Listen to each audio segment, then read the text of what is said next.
Welcome to steno dictation. Dictation 5 second बाद शुरू होगा। Ready start.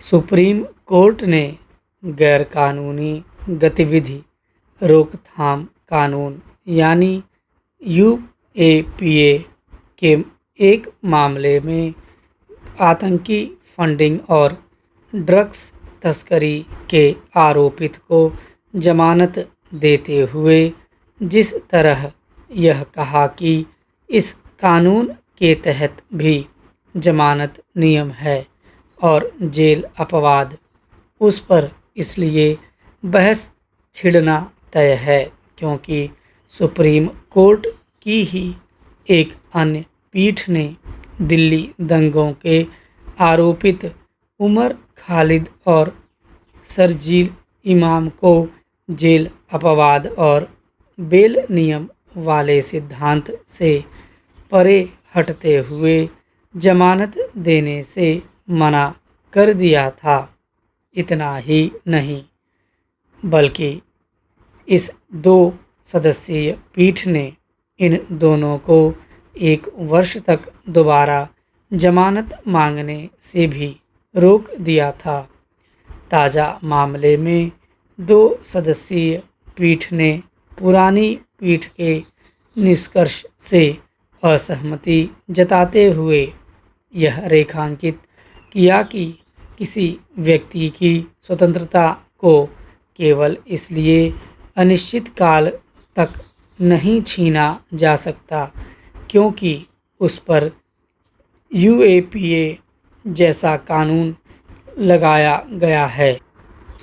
इस पीठ ने पुरानी पीठ के फैसले को रद्द तो नहीं किया, लेकिन एक तरह से उस पर सवालिया निशान लगाते हुए कहा कि जेल अपवाद और बेल नियम महज एक नारा नहीं बल्कि कानूनी स्थिति है।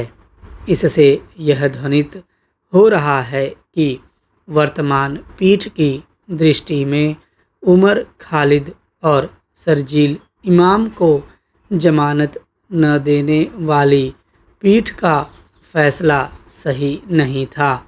चूँकि दोनों ही फैसले 2 सदस्यीय पीठ के हैं, इसलिए किसी निर्णायक निष्कर्ष पर पहुंचना कठिन है।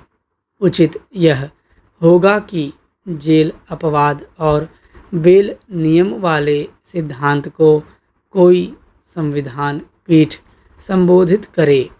पता नहीं ऐसा होगा या नहीं, लेकिन इतना तो है ही कि हर मामले में जेल अपवाद और बेल नियम के सिद्धांत को लागू करना ठीक नहीं होगा। यह मामले विशेष की प्रकृति और आरोपों की गंभीरता पर निर्भर करना चाहिए, क्योंकि कई मामलों में यह देखने को मिला है कि आरोपित जमानत पाने के बाद फिर से आपराधिक गतिविधियों में लिप्त हो गया। कुछ मामले तो ऐसे भी रहे जिनमें आरोपित ने वही संगीन अपराध फिर से अंजाम दिया जिसके आरोप में उसकी गिरफ्तारी हुई थी और वह जेल अपवाद बेल नियम वाले सिद्धांत के तहत जमानत पा गया था। स्पष्ट है कि प्रत्येक मामले को एक ही कसौटी पर कसना सही नहीं।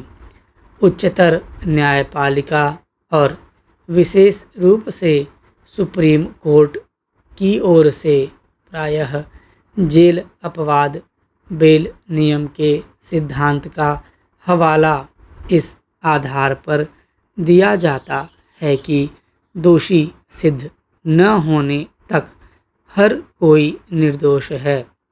इसके अतिरिक्त अधिकतर मामलों में आरोपितों को जमानत इसलिए मिल जाती है क्योंकि ट्रायल शुरू होने में बहुत देर हो रही होती है। उक्त मामले में भी ऐसा ही था। विडंबना यह है कि ट्रायल में देरी की समस्या के समाधान को लेकर कोई ठोस प्रयत्न नहीं किए जा रहे हैं। इससे भी बड़ी विडंबना यह है कि ऐसा गंभीर मामलों में और यहाँ तक कि आतंक से जुड़े मामलों में भी हो रहा है।